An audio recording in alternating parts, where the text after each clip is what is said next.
The Drums of War, Chapter 45, Terms, Part 2, of the set of a popular podcast. It is kind of obvious what kind of Xenos these red freaks are, the guest was asserting. They're as bad as the ants, but worse, if not even more horrible, since there's a chance that they didn't understand what we were. Horatio Fortis tried very, very hard not to rest his face in his palms. First of all, we have POWs. That means they know how to surrender, which means we can force a surrender, which means we have to give them a reason to surrender. Temulan Sane was a little moved as he said, They massacred 2 planets, our pacifications, 2. That doesn't even touch on what they did to the Beetle people, the Latre, and our googly-eyed friends in the kingdom, and they murdered Star Sailor ships, including the Weesing. I remember. Do you? Of course I do. But whether the leaders are guilty of crimes doesn't have anything to do with what you're saying. It's genocide. We wiped out the grubs. The grubs were an infection. They couldn't live without eating people from the inside out. So, slaves don't deserve to be annihilated because their master was evil. Horatio was having a very difficult time being civil with this man. This bloodthirsty maniac, who had never fired a gun in anger, had never had to void a space claw at his breached hull, had never raced the clock to steal the living from death itself, wanted to dictate policy. The fact that the madman hadn't the slightest clue what he was asking of the Army and Navy didn't seem to be able to enter his mind. As evidence of this wisdom of Horatio's despair, Temulan scoffed openly at that. Then they should rebel. I would. Horatio finally lost it. 3 hours with this idiot. No, you wouldn't, he sneered with open scorn. You're the type of guy who is happy to see the blood flow so long as you're standing behind a guy like me, telling me who needs to die, preferably by comms from a bunker somewhere. Temulan started sputtering at that, and Horatio started to wonder whether he could push the idiot into demanding satisfaction. If he could get him to agree to have it on camera, the 3 rounds in a squared circle would drive engagement. He might even get a fight sponsored. No way this guy would demand guns. Aboard the Frank Butler, Corporal Peter George lay in bed after yet another round of spinal surgery. The soft hum and occasional beeping of medical monitoring equipment was ever present, just as the smells of antiseptic and ozone, and that too soft white of both the curtains around him and the empty bed to his right. The Frank Butler was a fine ship, so far as he could tell, but she was no warship. Her deck plating was too shiny, not too clean. There was no such thing as a too clean deck, so says the Navy.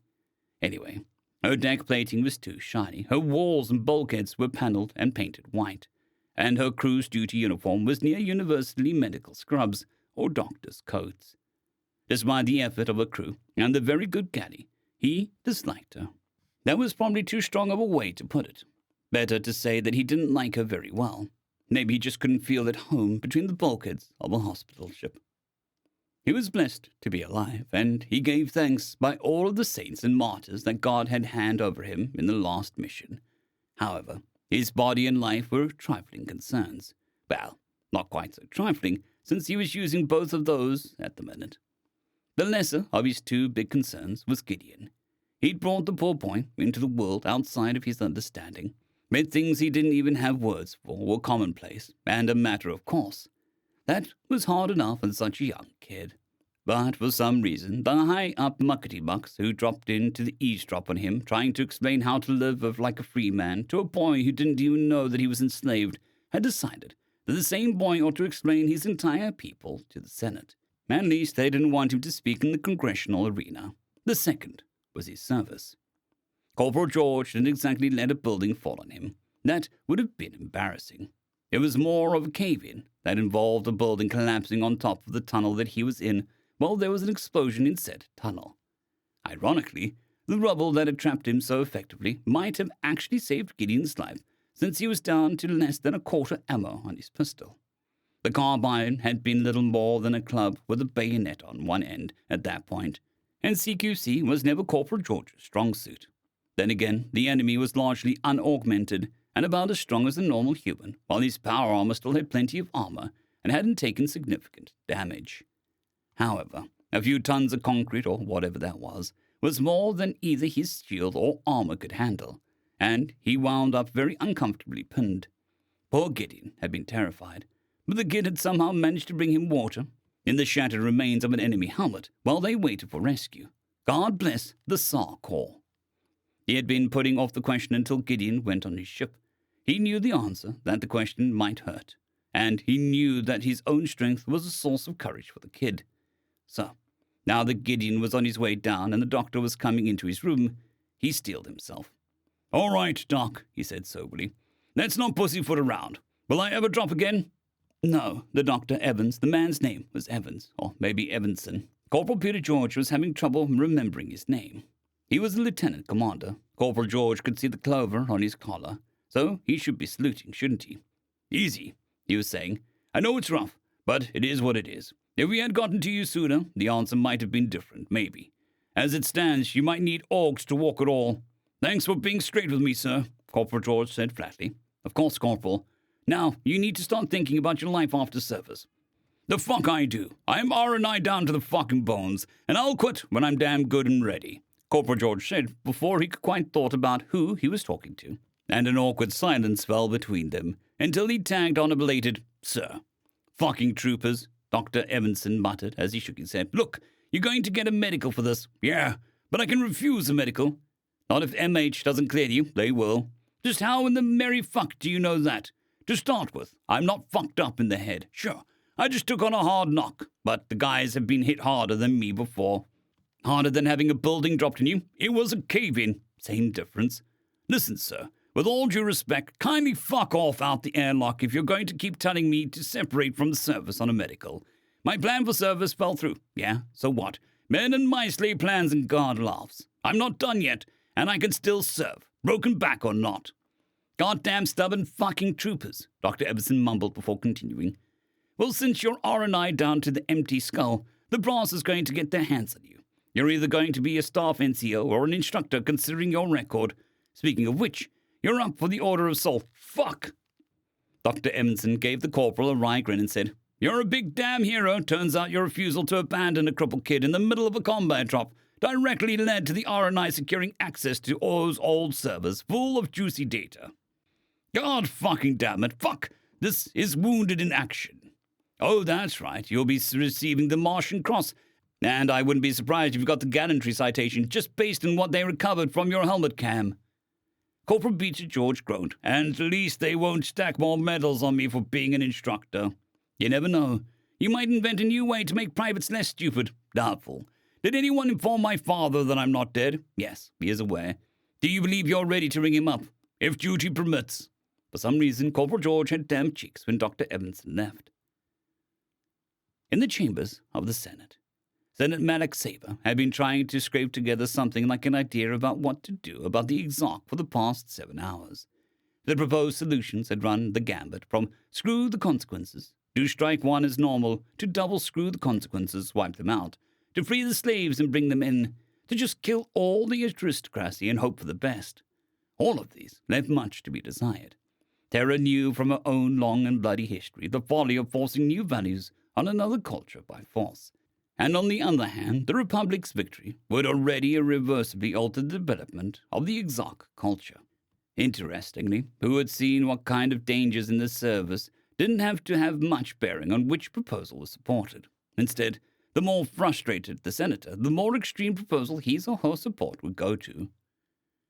It was in these pleasant conditions that the president of the Senate banged his gavel at his lectern on the shallow dais at the center of the circular chamber and announced, "At this time, the Republican Navy insists that the Senate hear what former slave once owned by the Exarch Dominion would say in behalf of his people." The gentle thrum of small debates and brainstorming clusters slowly fell to an anticipatory hush. In that hush came a soft clack-thud, clack-thud, clack-thud. And from one of the 4 archways leading to the floor came a small Exarch boy. His eyes were wide with either fear or awe as he gazed up at the stadium seating, holding those debating the very fate of his people, as he hobbled with one working leg and a pair of crutches across the floor. Clack-thud, clack-thud. Senator Saber thought the boy's scarlet skin seemed sallow and wan. Maybe it was because he was nervous. Or maybe that was the natural coloring of his face. Clack thud, clack thud, clack thud. There was a small cough that was quickly hushed. Clack thud, clack thud, clack thud. The boy had little trouble with the step up onto the dais, but it looked more like lack of practice with the crutches than anything. Clack thud, clack thud. The boy's shock of black hair didn't quite make it over to the top of the lectern. That was fine. He wasn't a senator holding the floor. The boy rested his armpits on the crutches and seemed to catch his breath for a moment before he swallowed. He looked like he started to bend forward, but stopped himself. Instead, he spread his hands wide and lowered his head. Somebody had warned him about flopping to the floor, but he still wanted to show respect, it seemed. He did not keep his head lowered long. Great ones, his small voice piped, picked up by the mics in the lectern and around the wall and floor. You who wield the spear called Navy and the shield called Army, you who command the shadow warriors and falling stars, I would speak if you would hear. Here he stopped and waited until the president of the Senate gave him a grave nod. One such as I knows and understands little of the matters and ways of the great ones. Yet you likewise may know little of one so lowly as I. Before the great one, Peter George, did find me, I had fled from the minders, for I feared of being bled upon the altar of Exur as unworthy, for I had become crippled. However, this would have been my fate at the end of my days had I not become crippled. Yet for long years of toil for my masters, and they too would one day sate their thirst of Exur one day, for there is none above sacrifice. Yet I have spoken much with the great one, Peter George, of many things, of duty, of responsibility, of taking one's own path, of living well and how. Though I am young, there are many as I, who had not these thoughts before the vengeful goddess Republic cast down the hold of Exur had over us. So if you hear me in that, I beg you hear me in this. My people are not prepared to wield the mighty wisdom and great power that you cast about with such ease. My people must learn of the things that the great one Peter George speaks of, or we shall fall to one Exur taught of even the vengeful goddess Republic shall pierce his heart. This is all I wished to say. Senator Saber found himself impressed. Maybe they could adapt one strike to give them multiple planets with communication and limited travel.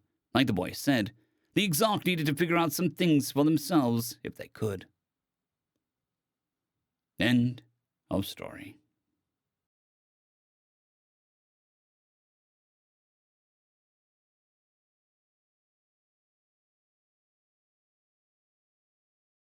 I'd greatly like to thank our Tier 5 channel members, Caspar Arnholtz, John Creighton, Manatharia, 050, Dragzoon WRE, and Elijah Silvercross.